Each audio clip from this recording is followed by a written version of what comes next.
Hmm. Hey, everybody. How's it going? Good morning. It's Wear Pink Wednesday. Certainly, totally Wear Pink Wednesday. All day, every day. Say it all day, every day. All day, every day. All day, every day. It's Wear Pink Wednesday, so I hope you're wearing pink. Real men wear pink, right? You're a real Your man show will go live and you in wear 5 seconds. 4, 3, 2, 1.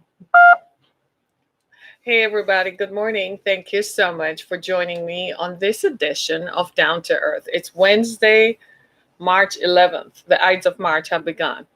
I declare they have begun.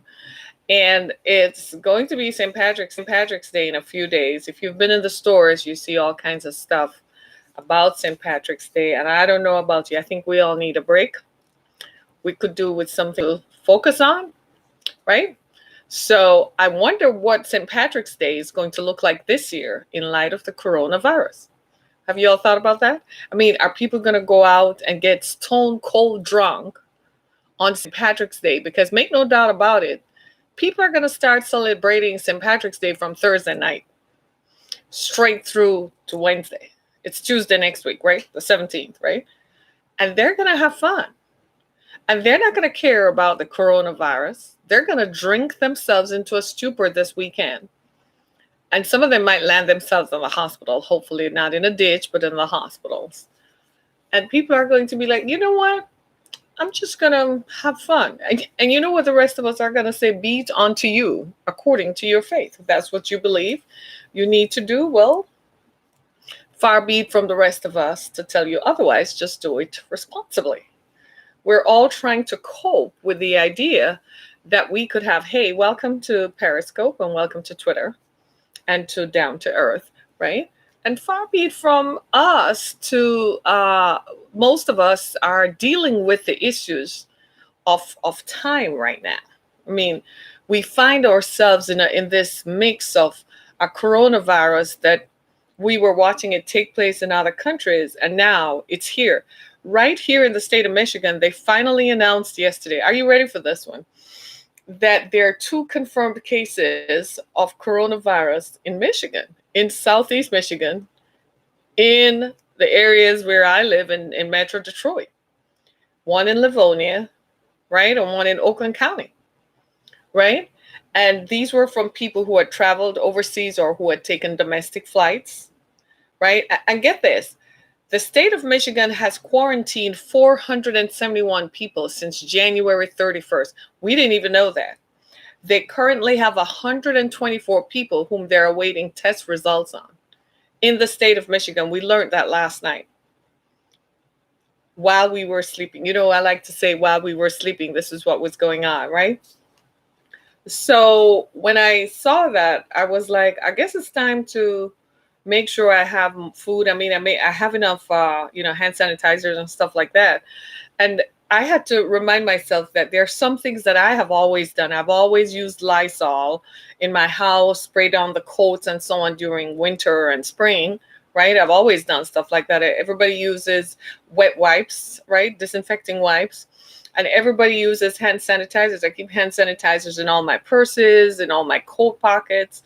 I keep hand sanitizer in my car. So when you touch the gas tank, when you're pumping gas, I keep hand sanitizer. I'm one of those persons who pull up at an ATM and use use a wet wipes to wipe it off. Yeah. Yeah. So most of us have been doing this for some time, but I have found that people don't wash their hands. I don't know about you, but when I come from off the street, I wash my hands. I leave my coats in one place, take my boots off. My boots and my outdoor shoes, the shoes I wear outside, those things don't go in my bedroom. They don't even make it past my kitchen. They don't get to the kitchen. There's a space where you enter the house. This is where you enter, and you drop your shoes there, and you drop your coats there. And then the coats are sprayed with Lysol before they're stored in the coat closet. So the scarves and the hats and the gloves, they get sprayed. I have always done that, right?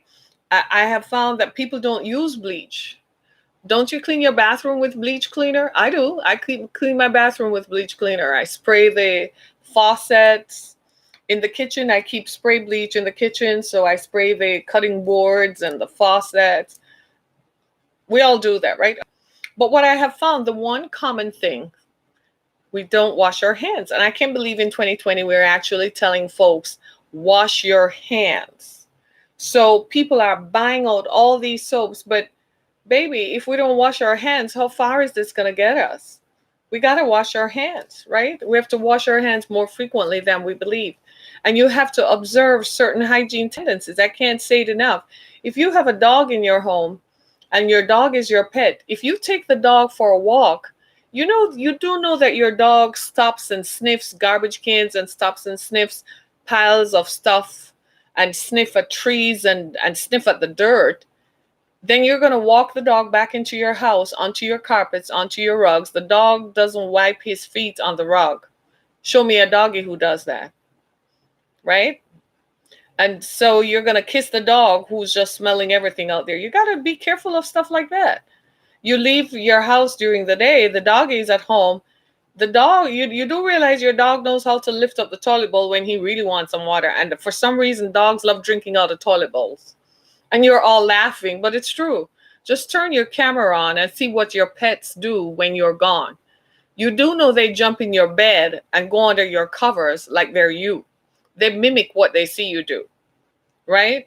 So they see you do something with the toilet. They're not exactly sure, but they say, well, there's always water in that bowl. It looks like a big bowl. Let me just go drink something.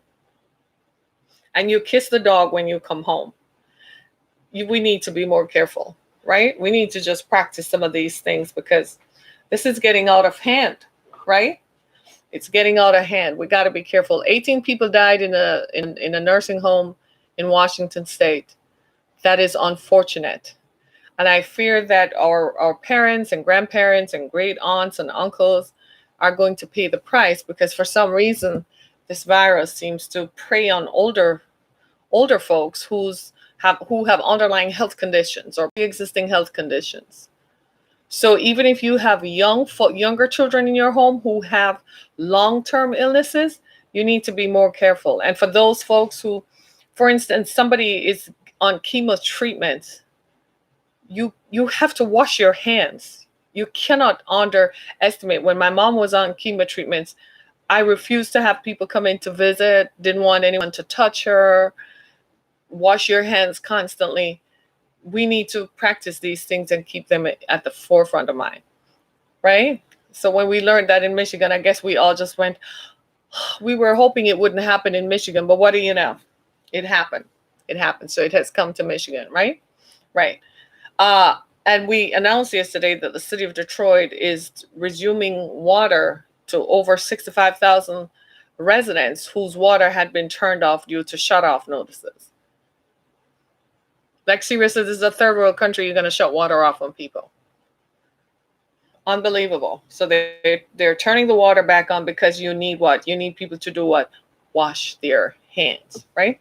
And then, of course, yesterday was another Super Tuesday event and turned out to be a really Super Tuesday for a man named Joe, right? Joe Biden won convincingly, and he won the much coveted state of Michigan, right? He won that convincingly, so he now has all the Michigan delegates to add to his total. So I think eventually what you're going to see is Bernie Sanders is going to capitulate by the end of the week. He's going to give in. And he's going to unite everybody behind Biden. Watch and see. That's going to happen. So I suspect that that's what's moving forward because he only won one state last night, North Dakota. Biden took them all, right? So eventually Bernie is going to say, you know what, let's just all gather around the fireside and sing Kumbaya to Joe Biden, who will be sailing into the Democratic nomination in just a few months, right? And I tell you, the establishment in Michigan, the Democratic establishment in Michigan could not be happier. They looked like they were simply preening. This is how they looked. They were simply preening. They could not be happier. And this was me watching. Like, seriously? Are you worried about the coronavirus? Do you have the money? Do you have the resources? So I'm just saying, for the first time since this began, I began to become aware that while I may not get it, and my household will not get it, But what if they do say, don't leave your house? That's the thing. So it's not so much about hoarding anything. It's that, what if they actually tell you you can't leave your house? What are you going to do? Right? Right. So that's what we're all going to do. Okay. So today is Wednesday, the 11th of March, and time is moving on and marching on, right? I want to talk about something that I've wanted to talk about since the beginning of the year, but never touched.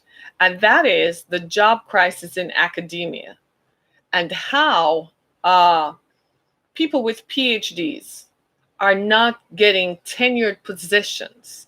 Uh, let's explain it like this. For most of us, we understand that for a professor to teach, for a person to teach at college level, a doctoral degree is required, right? And since 1988, there's a New York Times study that shows that since 1988, more people have acquired more PhDs than ever. And colleges and universities are a huge lobby, right? They have a huge lobbying power, and they have the data and the facts. So when they looked at how many people were being born in the 1980s and the early 1990s, they planned accordingly that these folks are going to grow up, and in 18 years, people born in the 1980s and the people born in the mid up to the mid 90s, these folks are going to grow up and they're going to go to college. So colleges and universities planned that fact. So they encourage people to go into the pipeline of securing PhDs, right? Doctorates of philosophy, so you can teach somebody, right? So people taught the humanities, engineering, education, life, arts, and so on.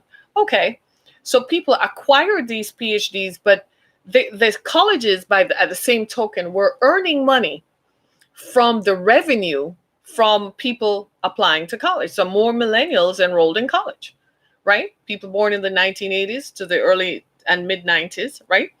So more people enrolled in college, and naturally, colleges and universities planned for this, knowing this was happening. And like I said, they have the data to support it, but they got greedy. Colleges and universities stopped paying tenured professors. They were like, well, we can use graduate assistants for this, because part of your training in order to obtain your PhD, it takes 8 years. And part of your training is to do what? Is to teach. So you become a teaching assistant. If you've been to college, most of us know that, right? All right. So they knew this. So what did they do? They just wouldn't hire more tenured professors. Combined with the fact that a 1994 federal law says that colleges can no longer ask 70-year-old college professors to retire.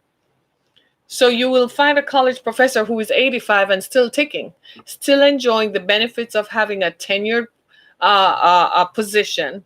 Meanwhile, people who are now millennials, who have graduated with undergraduate degrees and are pursuing graduate degrees and have acquired such, now find that they can't get a tenured position. Naturally, when it gets thin, whom it impacts more? People of color. So naturally, Hispanic students, Hispanic doctoral candidates, Black doctoral candidates, and other people of color find it even more increasingly difficult to become a tenured professor at any university. They're more likely an adjunct professor, which means part-time, which means they're contingent, which means they probably don't get a W-2. They get something, they have to fill out a W-4, right? And get some kind of payment. And I'm going to read you some facts for all of us to bear in mind, because it is not fair for people. It is not fair for you to pursue 8 years of additional education on top of your undergraduate study. It is not fair to pursue 8 years and to be required that in order for you to teach anybody at college level, you should have a doctoral degree, and yet you're not paid for it. I know folks who have 2 doctoral degrees. It sounds like they're incredibly smart, and they are, but then they can't find a job for teaching for nothing. I have one friend who has 3 doctoral degrees. Yeah. She doesn't earn 6 figures. She earns like $90,000 a year, and she works on contract. She has to supplement her income by working as a therapist. I kid you not. She's Black. But I know a young white woman who just turned 30, who is an adjunct professor at a college here in Michigan, who has only a master's degree. She's working on her PhD, but she's an adjunct professor, and she doesn't teach one class per semester. She has a whole semester, a whole rostrum of people to do so. Again, we're seeing something called implicit bias creeping into academia, preventing people who are qualified from accessing tenured positions. So I'm going to tell you what is a tenured position so we all know. Because these are things that we should know and bear in mind, because some of us have family members and friends who have doctoral degrees and they're not earning as much as they should. I went to I'm just going to say this. I don't have a doctoral degree. So let me just put that out there. So this is not in any way reflective of my own personal biases or opinion, or this is my opinion and observation. Yesterday, I had a meeting with some folks, and they're white, and clearly I am who I am. And they asked, they said, well, I'm glad you came in and so on. The purpose of the meeting, I said, funding. I'm looking for funding. And she said, Harriet, before you got here, I heard so much about you. I read so much about you. And now that I've met you, I can't believe that I finally get a chance to meet you and touch you as a person. And I said to her, thank you. And she said, I am disappointed that you haven't received the funding for what you want to do.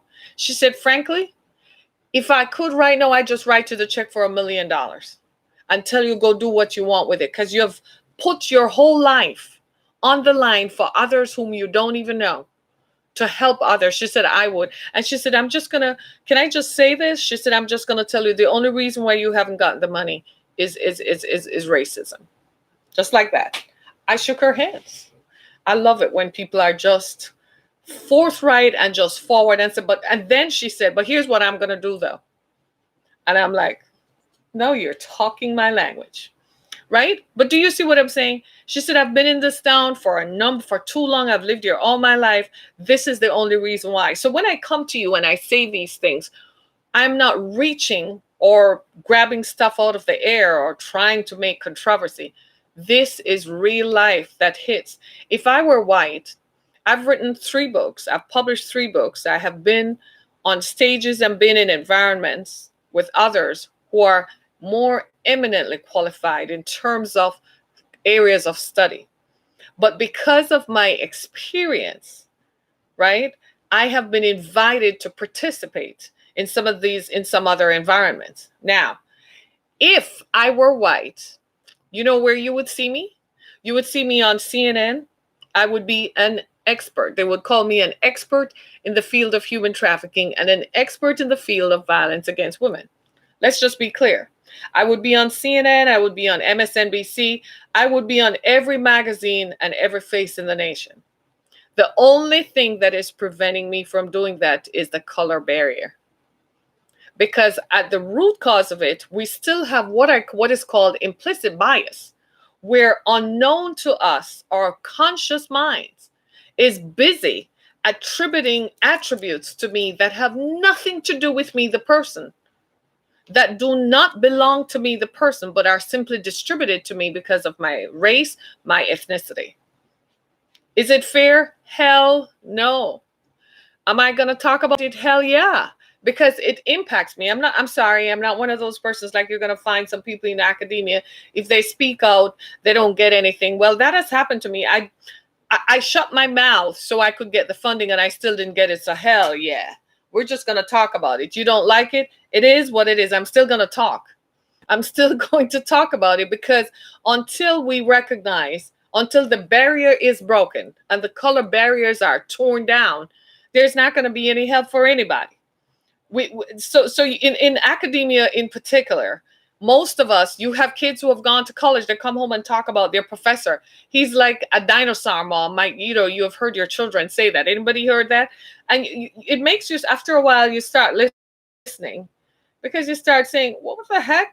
Because when they were in elementary school and high school, school teachers tend to be the same. I mean, they teach, they have the same curriculum, they tend to teach the same things. It's a wash. But then you go to college and you're like, why this this extremity, right? And on college campuses in particular, if they don't like you, they don't like you.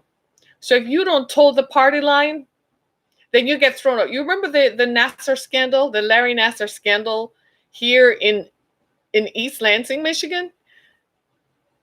The reason why he got away with it is because what? Everybody told the party line. If one person stood out and said, no, he can't do this, somebody needs to talk about this, that person was fired, attrition, removed, disgraced, sent into abject poverty. And so nobody spoke out against it until one brave young woman went and became a lawyer and came back and gathered all the evidence to do it. That's academia. And then, of course, when you have that plus implicit bias, you have a boiling keg of nothing but trouble. So let me read you some statistics. Adjunct professors are rarely full-time employed. They're contingent faculty. They're mostly part-time. And check this out. They teach a class or two for only one semester. Are you listening? They teach a class or two for only one semester. Well, how many semesters are in the academic year? Isn't it 2? So, fall and spring, right? So they teach a class or two. Some colleges call it winter, then they break it up into spring. So it's still the same thing. But they only teach a class or two for one semester. So what are they supposed to do for the remaining semesters? They're trained equally, just as their white counterparts. And listen to this. They're subject to the same educational requirement as their white counterparts. They have low pay, less status, and no job security. And doctoral degrees are no guarantee of employment, so don't even consider it.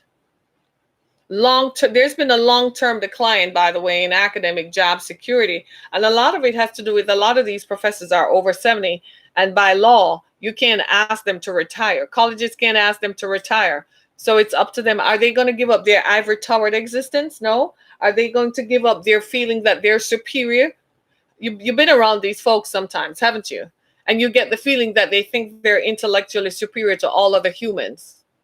And they have all the answers to all the world's problems, and politicians are stupid, voters are stupid, and people are stupid. They're the only ones who have all the answers. You've been around ivory towered academia. Yeah. God help me. Right? And so because they have all the answers, they tend to view themselves as inured from the qualms of life and the storms of life. After all they have to do is to write a research paper. And guess what they do? They use their graduate assistants to do that. So if you go in most college courses are taught by who? Graduate assistants.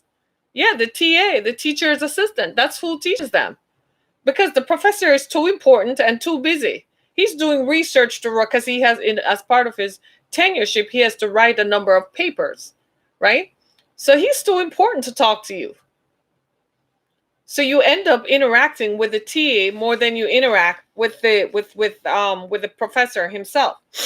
Because, dear God, the professor is worse than the president. Have you ever been on a college campus? The college president is more important than the president of the United States or the governor of the state. I kid you not. Trying to get an appointment with a college president, you're crazy. Who are you? What do you want? You have a number of layers between you and them. All that stuff, these things, they need to stop. I'm just like appalled at these things. In 1995, there were 940,000 people who were employed teaching college. 400,000 of those had tenure or were on what we call tenure track. Tenure track meaning they were contingent and they were working to become a tenured professor. That was in 1995. That number has doubled. The University of California at Santa Cruz recently fired 54 graduate assistants who were, graduate assistants. They teach as part of their training, obtaining their PhDs, who were striking for higher pay. So all they were doing was striking for higher pay, and the University of California, Santa Cruz fired them. So they can continue taking their classes, but they won't be a teaching assistant. That's how colleges clamp down on this. You want to know why this is your problem and mine? Because colleges get what? State money. Who pays taxes? We do. Colleges get what? State money, and they get what? Federal money. So you're going to fire people because they spoke up for not getting paid and they want more pay for the work they do, and you're going to fire them? That's why it's our problem. We need to demand more from these folks. Obviously, with all these problems, yeah. Colleges, listen to this. Colleges use contingent faculty because it's cheaper. Oh, God. Does it get any better? And listen to this. Even though millennials enrolled in college at a faster rate than any other group, right? Millennials, people born in the 1980s to the mid-90s, right? So colleges had this pool of people who were in college, right? Despite those numbers, right? Colleges still did not have a tenure track for contingent faculty. There was revenue because of the high enrollment of people born in the 1980s and the 1990s. There was revenue, but colleges still didn't do it. They kept the money for people like Larry Nassar so they can go have fun and pay for private jets and foolishness like that. That's what was going on. So instead of paying people to teach who have doctoral degrees, just in 2018, a group of doctoral students demonstrated on the campus of the University of Illinois because they were taught, and they were Black. Because you have a PhD, you and I all know people who have PhDs and they're not working in it. They're struggling. Do you know, let me just say some of these things before I go any further so you all hear what I'm saying, because this is important. Don't disparage against your brothers and sisters who sought higher education. When you meet them and greet them at family gatherings and family reunions and events like Thanksgiving and so on, and you see them in church, do not disparage against them. They thought they could make a difference by educating others. This was their purpose and their job. This is what they wanted to do.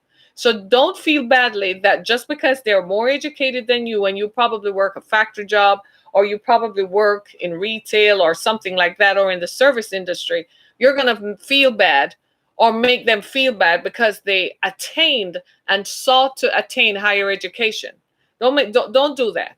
That's not what, it's not their fault. Now you understand why, because some of you make fun of them. Some of them had to move back home with their parents, as humbling as that was, because they could not get a tenured professorship. And some of us made fun of people and made them feel bad about themselves. I cannot begin to imagine how many of them have fallen into depression because they have PhDs and can't get a job as a tenured professor. Some of them end up working retail. They work as cashiers to make money to pay their bills. Some of them are Uber drivers. Yeah? Are you listening? And you sit down and snicker and laugh, not realizing that the same implicit biases that impact you is also impacting them. Now, they might have gone into education blindly, sought doctoral education blindly, thinking that it would raise them above so they would never be subject to racism. But racism is pervasive because it's institutionalized. Racism is an institution. It's a body of thought, and it's an ideology that is permeated and pervasive throughout the society. It has tentacles, and it exists in every facet of life in the society.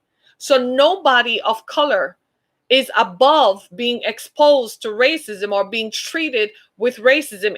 If I thought that my nation of origin was going to remove me from experiencing racism, I was in for the ride of my life.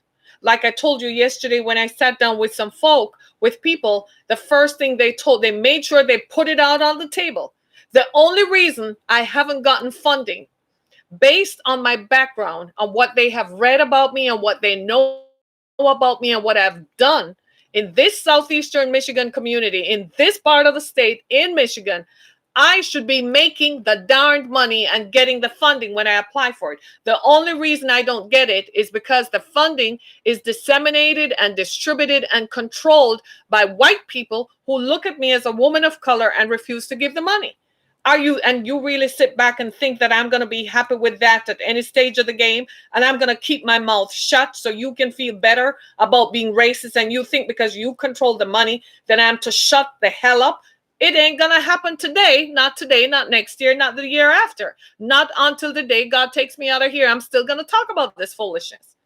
And if they're doing it to me, imagine then to people who feel that they have to be in lockstep with academia if they just want to live. How on God's green earth you going to spend 4 years in undergraduate, then 8 more years to get a doctoral degree? 12 years, a total of 12 years of education, and you come out and only get paid. Listen to this.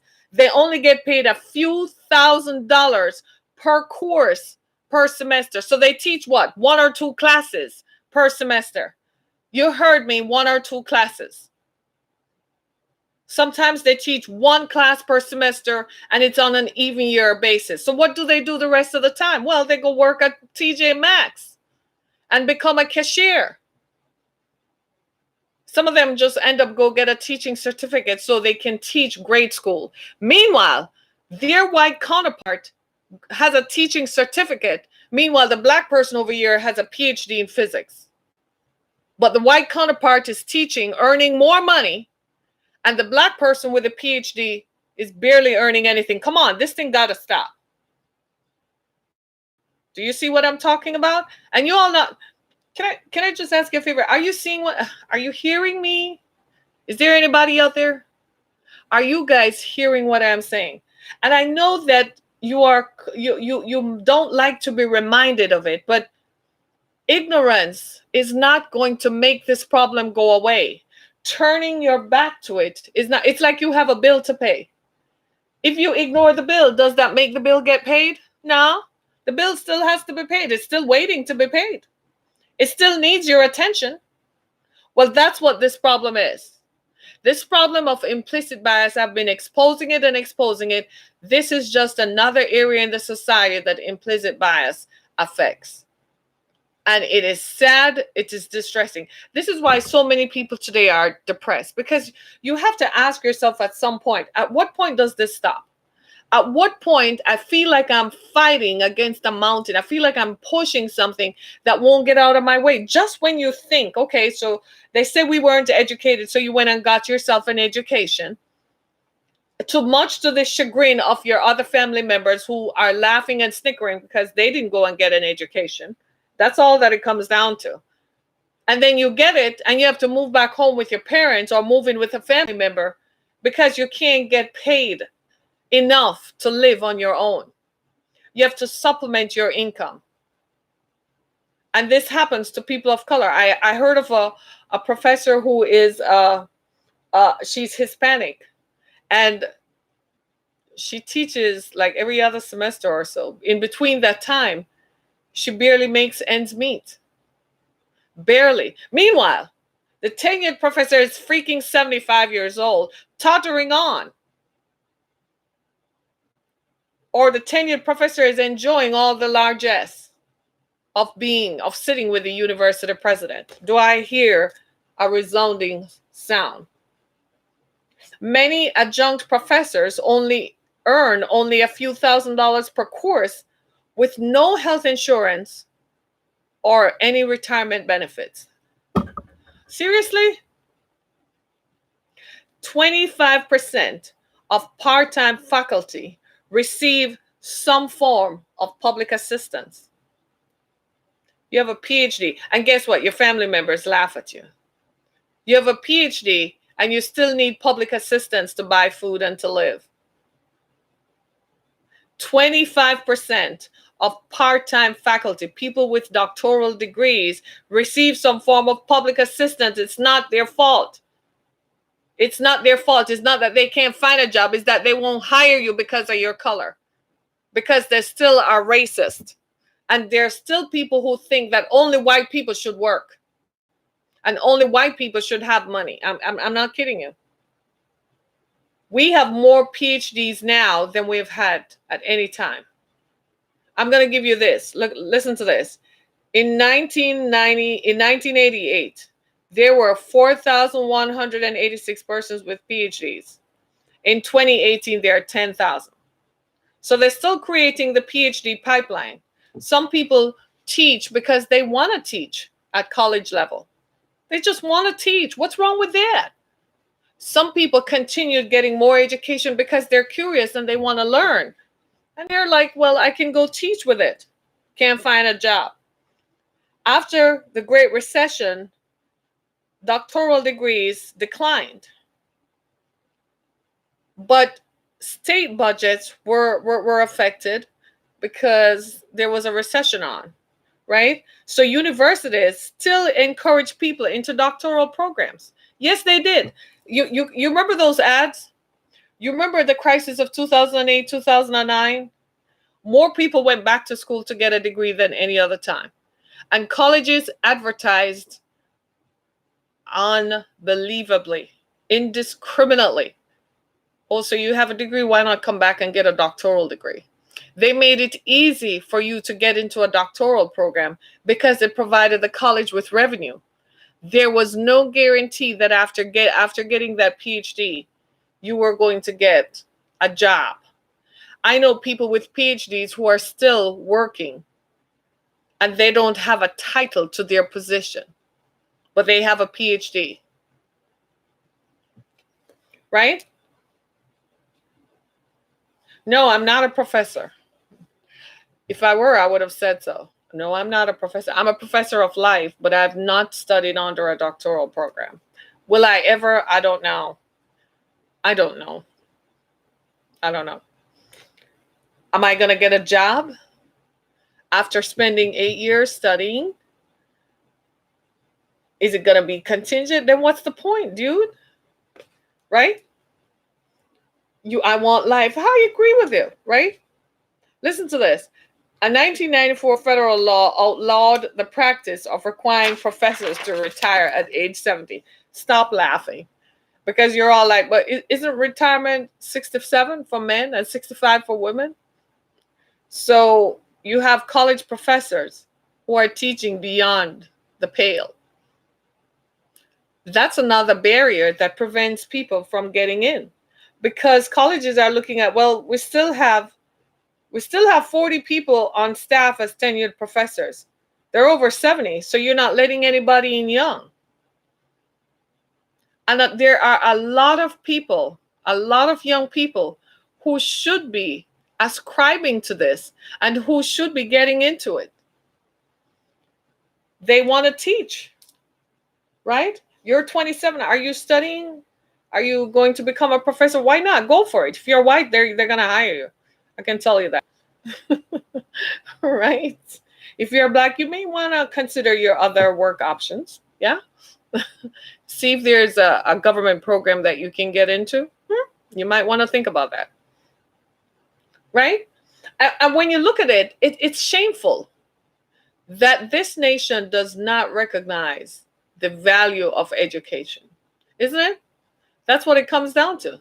You have people who are educated, who have the knowledge and the skill set and the knowledge base to be able to make a contribution to the life of this country, and you won't give them a chance because you keep looking at the color of their skin.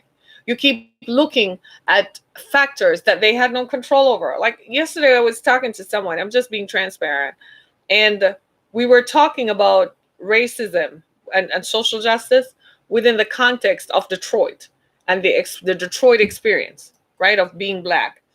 And I was saying that because I wasn't born here, I didn't grow up with the barriers and imposed limitations that implicit bias and racism imposes on people of color. So I didn't grow up hearing you can't do anything because you're black, or you can't do this, or you can't do that, or have societal subtleties from society that say you can only go this far, or if you try hard, it won't happen. I didn't grow up with that.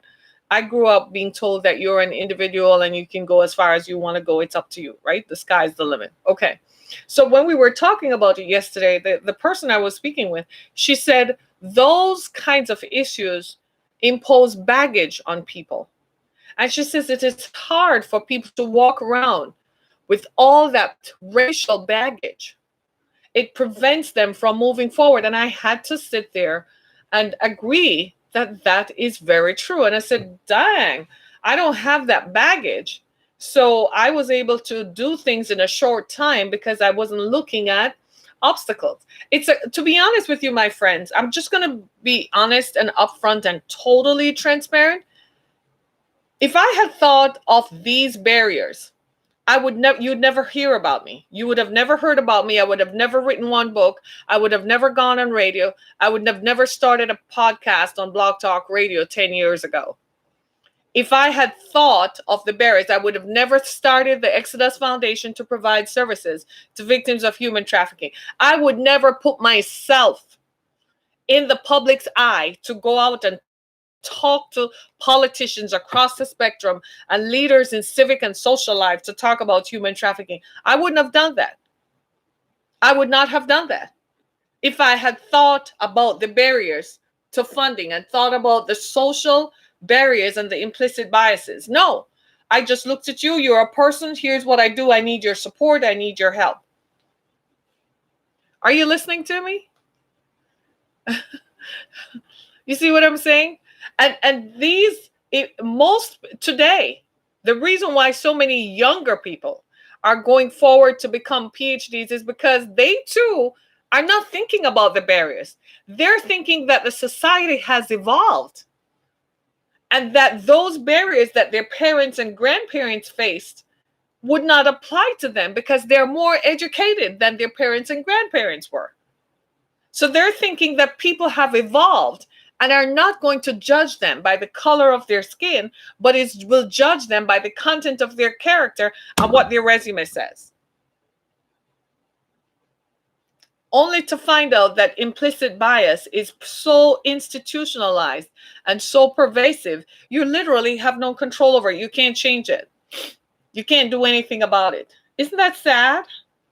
It is very sad. Man, alive. This stuff. And this is why when I talk about the science of epigenetics and why people of color, especially Black people, are prone to so many diseases that are preventable, depression and high blood pressure and so on. These things are constantly in the back of your mind. Like you have to think if you're going to go somewhere, maybe they're not going to give it to me because I'm Black. I don't think like that, but there are people who are aware that that is an issue. I'm just like, it's going to be mine or it's not going to be mine. If it is, it's going to be. That's how I look at it. But there are other people who don't have that experience, for whom color is what they're defined as and by. Why else would you see people with PhDs teaching elementary school and middle school and teaching high school math? And I'm like, you have a PhD teaching high school? Why aren't you on a college campus? Because it is such a narrow field and controlled and dominated by ivory towered individuals who still perpetuate the myth of racism. Check this out. I was with a group of folks yesterday, and they said something that certain schools, and I'm not going to name them, in the Detroit area, they thought that because they're Black, they could not read as well. They could not read. Some of these folks are still alive today. They're in their 80s. Just let that simmer for a minute. Yeah. Well, those attitudes have not changed over time. They're now resident in academia with the people who make decisions about who to move up and who to move forward. They still think that because you're Black, you are not capable. Maybe that's what happened to me, but I'm not seeing it. That maybe they think because I'm Black, I'm not capable of running a nonprofit, or understanding the needs of people and being able to figure out how to deliver those needs. This probably explains why when I'm sitting in front of them and they ask me what I do and how I do it, maybe that's why when I'm explaining it, I always wonder why they sit there looking so stupefied. The look on their faces, I'm like, are they not getting it? No, it's because their implicit bias is working overtime and dictating to them that, wait, she's actually speaking the truth and saying it. How does she know how to do that? She's black. She shouldn't be able to do that. I'm still not going to help her because I have this reservation that says that black people can't think like that. I'm beginning to understand why black people are voting for Joe Biden. I'm beginning to understand it. As much as he's been a career politician for a while, and anybody, if you've been around the spectrum, you're going to have issues because the society has evolved and changed over time, right? But I'm beginning to understand why. I think they're looking at him like he did serve a black president, and he never spoke against him or spoke out against him or not supported him publicly or not disrespected him. For that reason, that's why black people are supporting Joe Biden. Right? Because I'm trying to figure it out myself. I'm not professionally engaged in academia. I'm not. Good morning to you too. Right? I'm not professionally engaged in academia. I am an observer because there are too many black folks around me and Hispanic folks and people of color who have doctoral degrees who are not tenured professors. And then you meet a young white person or, who has a master's degree and is in training, but who is an adjunct professor and who has more than one classes per semester. I met one person once and she was like, I'm so busy, I don't know what I'm going to do. I have a whole rostrum of classes. And I'm like, I know people with PhDs who can't get in.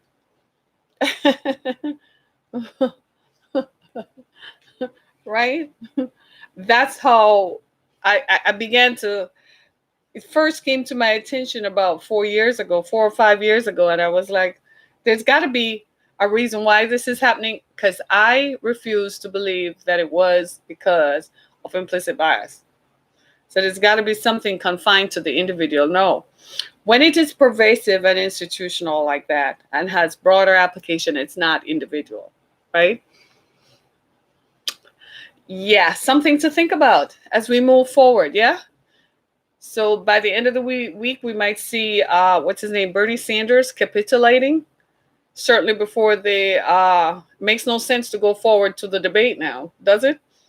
Might as well capitulate and just shape up the race to the White House to see who is going to be either or, right? And see what happens out of that. But I'm telling you the honest truth. Bernie Sanders, one of the reasons why he was so popular is because he actually had a proposal to hold colleges and universities accountable so that they would employ more people and create the tenure track and use it. But like every idea that Bernie Sanders has good ideas, but they're not executable and are not going to be executable because they're roadblocks, right? They're roadblocks. The college lobby is very powerful. They will pay hundreds of thousands of millions of dollars to get what they want in Congress. So even if Bernie Sanders wants that doesn't mean it's going to happen. It's just like Medicare for all, not executable, never going to happen. Ain't going to happen. You got to understand something. When people talk about Medicare for all, I'm like, are they thinking economies of scale? Think about that. So you see universal health care happening in England and France and so on, and Canada. But think economies of scale. How many people live in those countries? It's much easier and much more affordable to implement it in those countries. We have almost 400 million people living here. Canada barely has a population of what? Do they have 100 million people in Canada? I don't think so. They would probably go crazy if they do, right? Hey. So when you hear people espouse ideas like that, I'm like, is anybody thinking of the sheer numbers? How could we do that? Exactly. Moderate Republicans are not going to vote for Bernie because of his, yeah, because they view it as socialism, because we have this distorted view of socialism anyway. What we think is socialism, if you want to know what socialism looks like, look at Russia. This morning it was on the news that Vladimir Putin changed the constitution of Russia so he could be in power until 2036. I don't think he's going to live that long, but he changed the constitution. So he'll be president into perpetuity. That's socialism. Having policies that impact a larger number of your population that benefits them is not socialism. And the Republicans need to shut up about that. Because right now, if you go to the hospital right now and to be tested, if you go to the doctor to be tested for coronavirus, under the modifications done to Obamacare or whatever universal health care we call it, affordable health care, under the modifications done to, you and I are going to be on the hook for the cost of the test. If you have insurance, it's $1,000. Without insurance, it's $3,200.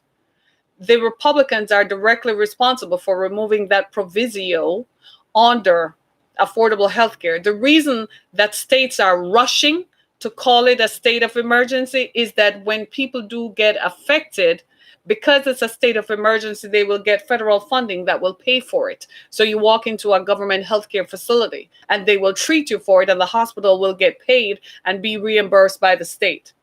Are you listening to what I'm saying? That's not socialism, that's good practice. However, I do agree that based on economies of scale, some of these things that Bernie thought about, they're hard to implement. They're unexecutable.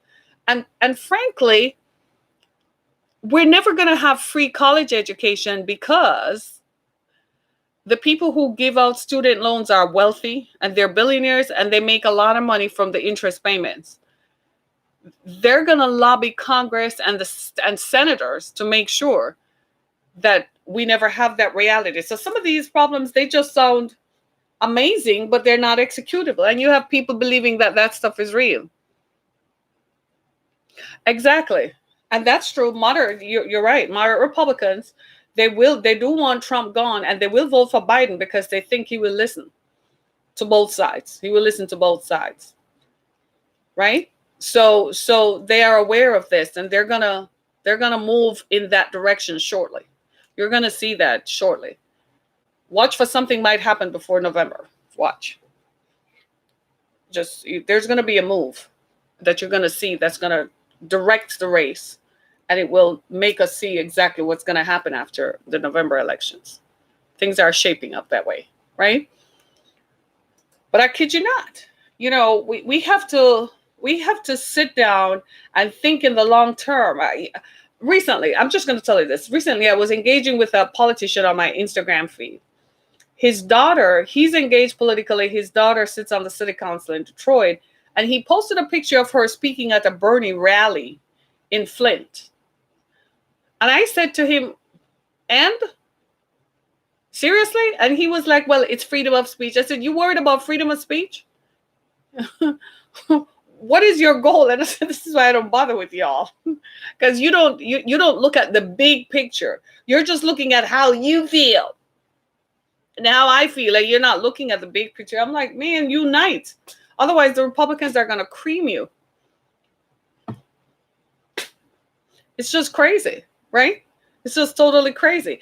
And I feel like we're at this point where this is when we move forward after this, we're going to look back at these last 4 years, and it's going to look like a moment in time that either we had lost our minds or what were we thinking.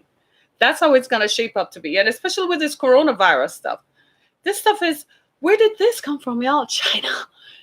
Don't say I told you. China did it. China. Right? How in Dickens' name we ended up here with a virus? How? I gotta go, right?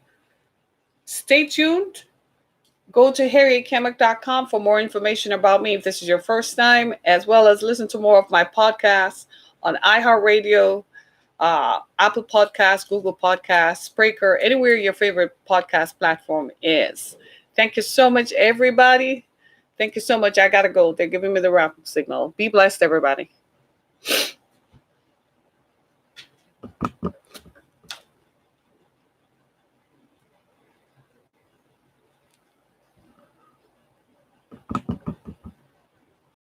Talk Radio. Goodbye.